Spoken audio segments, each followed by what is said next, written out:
Hello बच्चों, स्वागत है आपका वीडियो पार्ट 9 में, जो कि लिया गया है कक्षा 12 कृषि विज्ञान अध्याय 13 नस्लों से। भेड़ की नस्लें हमारी चल रही थी, ठीक है। भेड़ में आज हम बात करेंगे आज मालपुरा नस्ल के बारे में। मालपुरा जानते हो, अपने टोंक जिले में ही जो है मालपुरा तहसील पड़ती है, ठीक है। वहाँ की ये नस्ल है, ओके। उत्पत्ति स्थान एवं वितरण की बात करें तो इसका मूल स्थान क्या है? राजस्थान के टोंक जिले की मालपुरा तहसील, ओके। और इस मालपुरा के नाम से इसका नाम, इस भेड़ का नाम क्या रख दिया गया? मालपुरा, ओके। इसके अलावा ये जयपुर, टोंक, अलवर, बूंदी आदि जगह पे पाई जाती है और इनके आसपास के जो सटे हुए ज़िले हैं उनमें भी जो है ये भेड़ पाई जाती है। यह एक मांस उत्पादक नस्ल है, एक उपयोगिता भी हो गई बच्चों इसकी, इसको मांस के लिए भी पाला जाता है। विशेषता की बात करते हैं बच्चों तो इसका शरीर जो होता है मजबूत व गठीला होता है, चेहरा हल्के भूरे रंग का, ठीक है, इसकी पहचान हो गई। कान छोटे व मुड़े हुए होते हैं, पूंछ पतली व मध्यम लंबाई की होती है, मुंह, पेट व टांगों पर ऊन नहीं होता है, ठीक है बच्चों। ये एक स्पेशल विशेषता हो गई इसकी, ठीक है।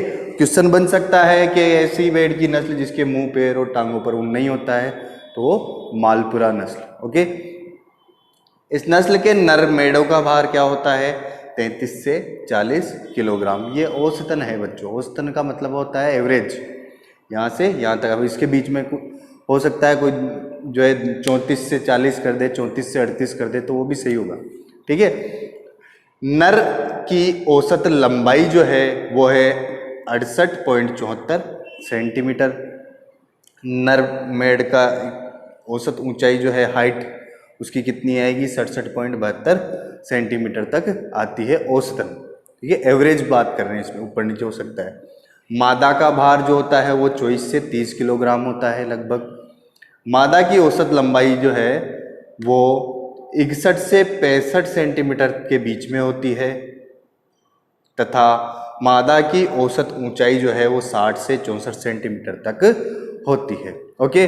बात करें बच्चों इसकी उपयोगिता की तो बच्चों इसकी जो ऊन होती है वो बिल्कुल जो है सफ़ेद व अधिक मोटी होती है, मोटी किस्म की होती है, जो कि नमदे बनाए जाते हैं बच्चों, नमदे गलीचे, ठीक है, उनको बनाने के काम में आती है।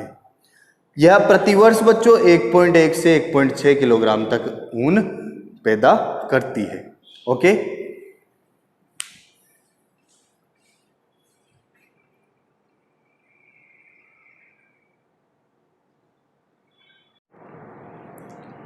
नेक्स्ट हम बात करते हैं बच्चों मेरिनो, जो कि सर्वोत्तम भेड़ है बच्चों। मैंने आपको पहले वाले दिन फर्स्ट डे जो अपन ने चैप्टर स्टार्ट किया था भेड़ों से, ठीक है, उस दिन भी बताया था कि राजस्थान की मेरिनो तो है चोकला, ठीक है, और ये मेरिनो है स्पेन की, बाहर की किस्म है बच्चों, ओके, बाहर की नस्ल है। उत्पत्ति स्थान और वितरण की बात करें तो इसका मूल स्थान है स्पेन, ओके। विशेषता की बात करें तो यह भेड़ की सर्वोत्तम नस्ल मानी जाती है बच्चों।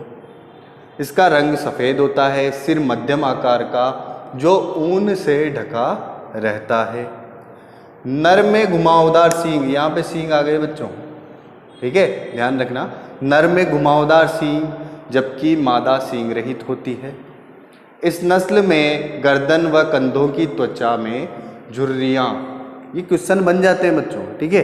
जेट में या कृषि के एग्जामों में इस प्रकार से क्वेश्चन उठाए जाते हैं कि कंधों गर्दन की त्वचा में जो है झुर्रियाँ कौन सी नस्ल की मेढ़ों में पाई जाती है? तो मेरिनो, ओके। नर का भार 90 kg, 90 किलो तक जो है नर का भार चला जाता है। मादा का भार 70 kg, 70 किलो तक होता है। बात करें इसकी उपयोगिता की बच्चों, उत्तम किस्म की तथा अधिक ऊन उत्पादन हेतु सर्वोत्तम नस्ल है।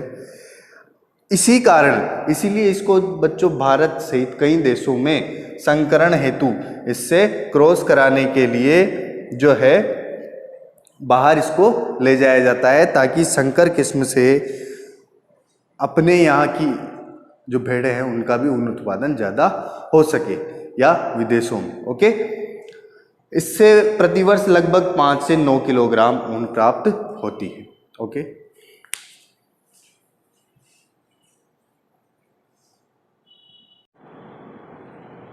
नेक्स्ट हम बात करते हैं बच्चों कराकुल नस्ल की भेड़ों के बारे में। यह भी एक विदेशी नस्ल है।